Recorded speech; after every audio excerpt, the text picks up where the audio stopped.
रायगड महाराष्ट्रासह देश विदेशातील ताज्या बातम्या पाहण्यासाठी मॅक्स इंडिया लाईव्ह चॅनलला सबस्क्राईब करा आणि बेल आयकॉन दाबायला विसरू नका.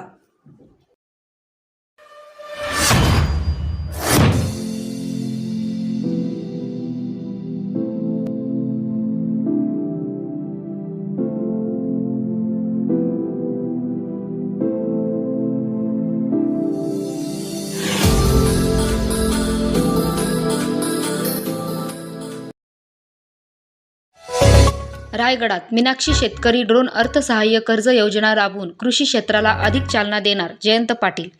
रायगड जिल्हा मध्यवर्ती सहकारी संस्थेच्या वार्षिक सर्वसाधारण सभेत शेतकरी हिताच्या घोषणा. रायगड जिल्हा मध्यवर्ती सहकारी संस्थेची वार्षिक सर्वसाधारण सभा आज अलिबागच्या जिल्हा मुख्य कार्यालयात पार पडली. यावेळी बँकेचे चेअरमन जयंत पाटील, उपाध्यक्ष सुरेश खैरे, मुख्य कार्यकारी अधिकारी मंदार वर्तक आदीसह सदन शेतकरी संचालक मंडळाचे पदाधिकारी, बँक व्यवस्थापक उपस्थित होते. रायगडात कृषी अर्थव्यवस्था मजबूत व्हावी, शेतीला जोड म्हणून फळबागायती अधिकाधिक विकसित करण्याचा मानस जयंत पाटील यांनी व्यक्त केला. रायगडातील शेतकरी यांत्रिकीकरण व आधुनिकतेच्या माध्यमातून प्रगतशील व्हावी यासाठी जिल्ह्यात मीनाक्षी शेतकरी ड्रोन अर्थसहाय्य कर्ज योजना राबविणार असल्याची माहिती जयंत पाटील यांनी दिली. यासाठी 75% सबसिडी देण्यात येणार असल्याचे सांगण्यात आले. शेतकऱ्यांना कीटकनाशक फवारणीचे मोफत प्रशिक्षण दिले जाणार आहे. RDCC बँकेने सहकार्य क्षेत्रात दैदिप्यमान यश मिळवले असून सध्या बँकेचा 6,000 कोटीपर्यंतचा टप्पा पार झाल्याचे जयंत पाटील म्हणाले. 12% बोनस डिव्हिडंड देतोय आणि कर्मचाऱ्यांना 21% बोनस देतोय. 21% आणि अजून त्यांना राहिलं पाहिजे. कर्मचारी नम्रपणे बोललं पाहिजे. काही मला ग्राहक फोन करतात, आपले ते ग्राहक जे आहेत ते आपले संपूर्ण त्यांच्या जीवावरच तुम्ही सगळे पगार घेतोय, आपण आम्हाला सन्मान मिळतो. तर ग्राहकांना तुम्ही एवढी माझी अपेक्षा आहे की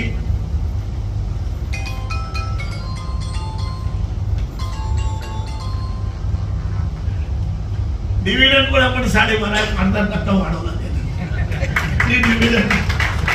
डिव्हिडंड 12.5% आपण देतो आहोत आणि मग ते काम करतात. मग त्यांना व्हॉट्सअपचा मोठा छंद आहे आणि पण स्वतः शेतकरी असून जी भाजी आहे ती भाजी विकून ते त्यांचं पोट भरतात. त्याला मुद्दाम खरे शेतकरी आहेत आम्ही, 2 नंबरचे शेतकरी आणि त्यांनी बरंचसं डिपॉझिट गोळा केलं म्हणून त्याला सन्मानित केले. ऑब्विसली मी नाही केले. याला एक शेतकरी म्हणून काय करू शकतो.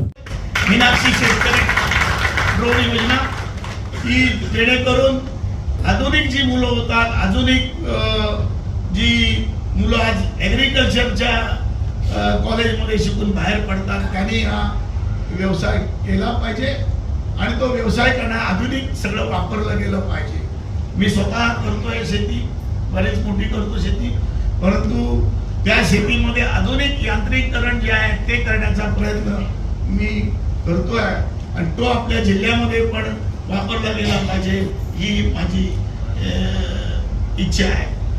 या ठिकाणी ड्रोनची जी आहे की तुम्ही भाड्याने देवता, त्याचं ट्रेनिंग जे आहे ते पण बँक फ्री करून देईल. ड्रोन मध्ये या मीनाक्षी पाटील ड्रोनची जी योजना आहे त्याच्यासाठी शेतकऱ्यांना ट्रेनिंग पाहिजे, तसं पाहिजे त्या पद्धतीने करू शकतो आणि ते करावं. ड्रोन तुम्ही कुणी शेतकऱ्यांनी आधुनिक जी मुलं आहेत ती भाड्याने पण तुम्ही देऊ शकता आणि त्या पद्धतीचं आपल्याला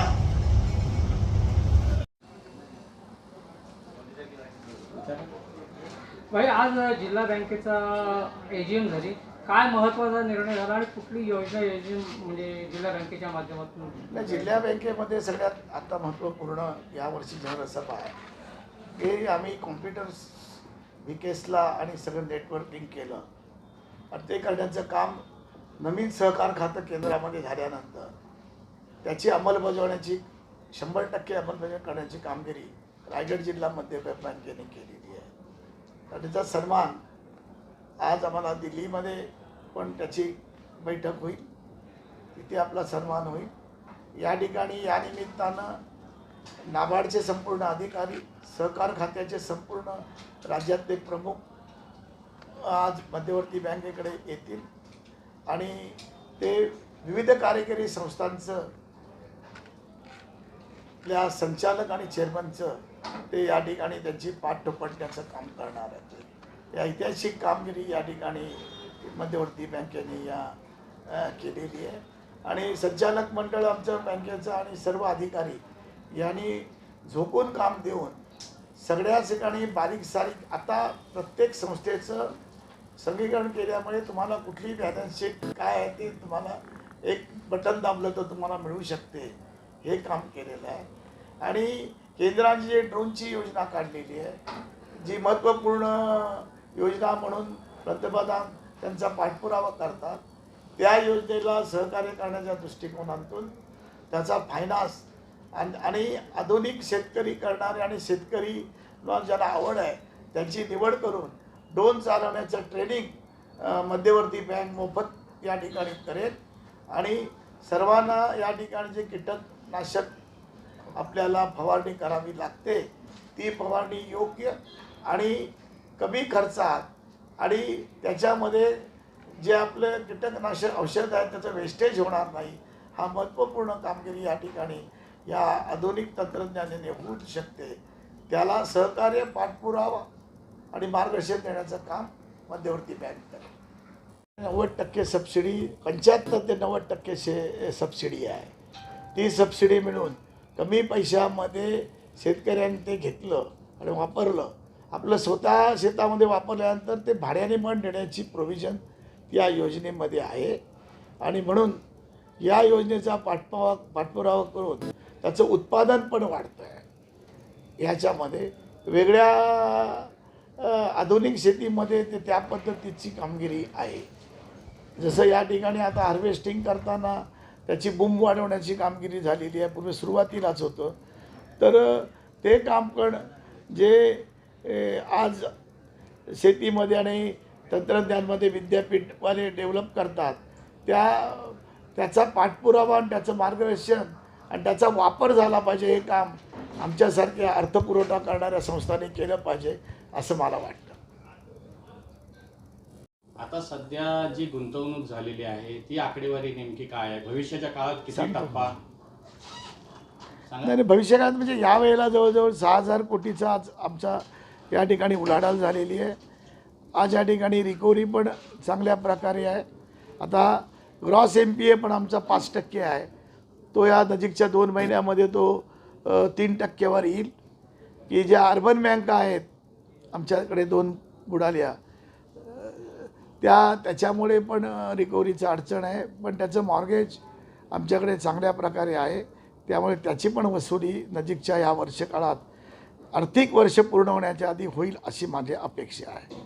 आणि हे करत असताना आजच्या याच्यामध्ये ठेवीदार वाढवण्याची कामगिरी आणि त्याच्या पुढे QR कोडच्या माध्यमातून प्रत्येक ग्राहकाच्या जवळ जाण्याची एक मोठा प्रयत्न ह्या वर्षभरात गाळा तो पुढे वाढवण्याची कामगिरी आता आम्ही करायला मागतो आहे. ते आमचं टार्गेट आहे पुढल्या वेळी. या ठिकाणी आता नवीन भरतीची परवानगी मिळाली. आता शासन जी एजन्सी नेमते ती भरती करतात आणि नवीन अभ्यासपूर्ण जर कर्मचारी आणि विविध तंत्रज्ञानाचं ज्ञान असलेले कर्मचारी भरले तर अजून वेगळ्या तऱ्हेचं गती हे कामकाजाला येईल, सुस्पष्टता आणखीन येईल असं मला वाटतं.